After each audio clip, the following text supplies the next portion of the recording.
Assalamualaikum warahmatullahi wabarakatuh. Halo bos, selamat bergabung kembali bersama Boxem, channel yang akan memberikan Anda informasi seputar dunia balap MotoGP serta histori pembalap. Dalam video kali ini, saya akan membagikan sebuah informasi soal perkembangan teknologi MotoGP yang kedepannya bakal menjadi sebuah ajang balap elit dunia dengan konsep ramah lingkungan. Penasaran toh? Sebuah intro singkat akan mengantarkan Anda menyiapkan kopi dan korek sepaket. Selamat menyaksikan.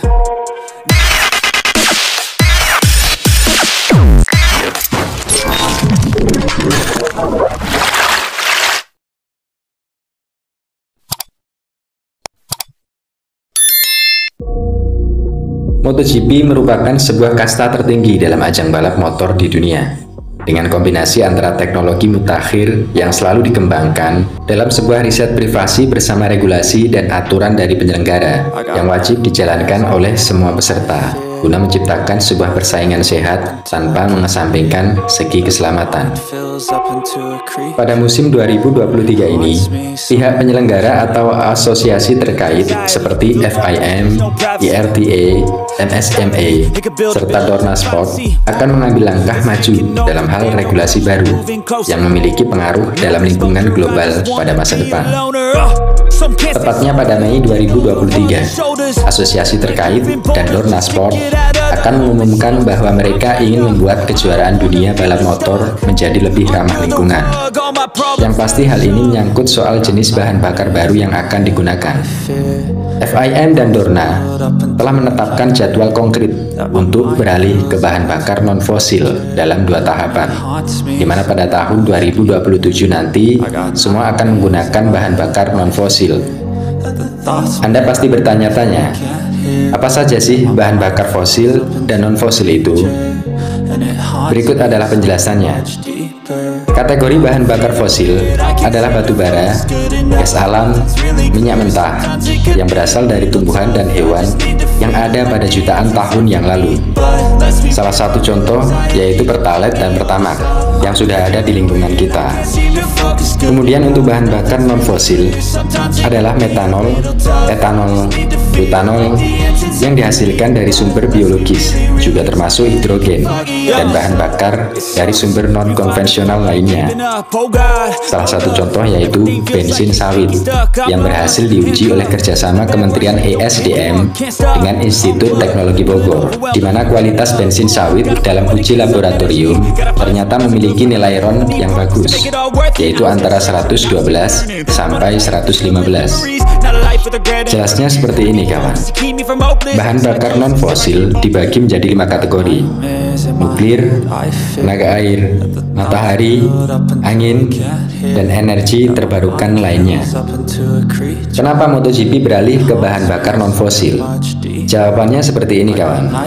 Semua negara di dunia saat ini sedang berjuang menuju net zero emission atau nol emisi karbon, dengan tujuan bersama yaitu membatasi kenaikan suhu udara global maksimal 1,5 derajat Celcius agar dunia terhindar dari dampak mematikan pemanasan global dan perubahan iklim, di mana semua negara di dunia mencanangkan target untuk mencapai net zero emission pada 2050 atau lebih cepat, kecuali 7 negara yang saat ini sudah mencapai net zero emission berkat kebijakan serta perhatian mereka dalam lingkungan hidup dan alam pada teritorial mereka.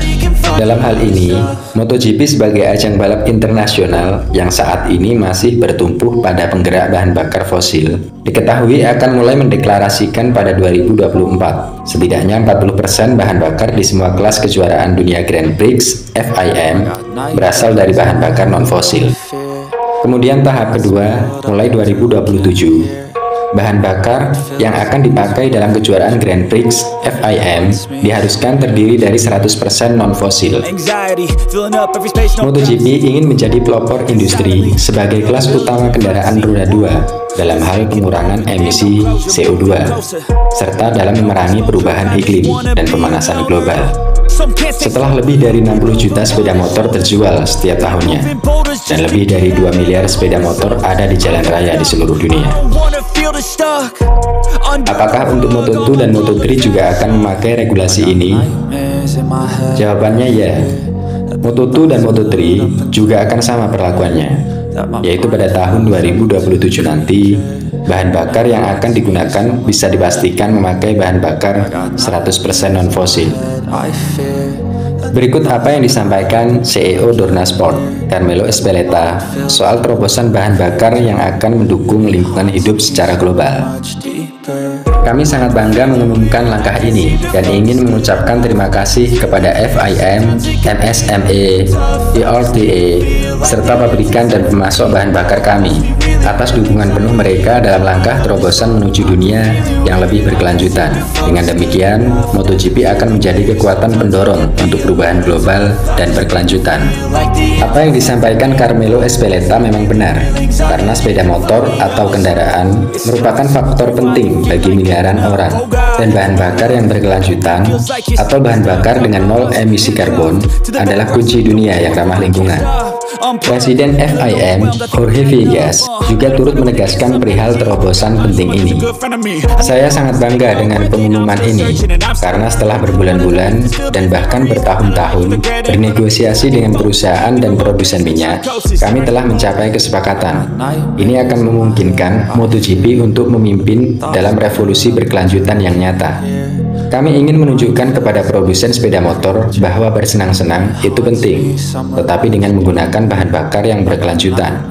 Kami berharap bahwa kami akan memiliki bahan bakar yang sepenuhnya bebas karbon pada tahun 2027. Hal ini untuk menunjukkan bahwa bahkan jika balapan hanya menyumbang sebagian kecil dari emisi, kami harus menjadi pemimpin dalam perubahan ini. Ucapan tegas dari Jorge Villegas selaku Presiden FIM. Dari informasi ini, sudah jelas bahwa perkembangan MotoGP ke depannya akan jauh lebih baik dari segi teknologi maupun lingkungan hidup. Soal persaingan jangan khawatir, meskipun bahan bakar berubah, namun juga akan dibarengi dalam penyesuaiannya dari segi teknis, dan MotoGP akan tetap menjadi balapan prototipe tercepat di dunia. Semoga informasi yang saya bagikan di video ini bisa menambah wawasan kita, juga bisa menggugah kita semua untuk lebih meningkatkan kepedulian kita soal betapa pentingnya menjaga lingkungan hidup untuk masa depan, di mana iklim yang tidak menentu sudah mulai kita rasakan, dan jangan sampai kita menghadapi pemanasan global. Agar saya lebih semangat dalam menggali informasi penting seputar dunia MotoGP, mohon dukungannya dengan cara like, subscribe, dan nyalakan tanda loncengnya. Serta dalam fitur baru YouTube, Anda dan saya bisa menjalin silaturahmi lebih dekat dengan cara bergabung dengan fitur langganan yang sudah tersedia. Tidak bosan saya ingatkan, jaga ibadah kalian sesuai keyakinan masing-masing, serta biasakan berdoa dan cek kondisi kendaraan Anda sebelum pemakaian. Akhir kata, wassalamualaikum warahmatullahi wabarakatuh. See you next time, and thank you for watching my video.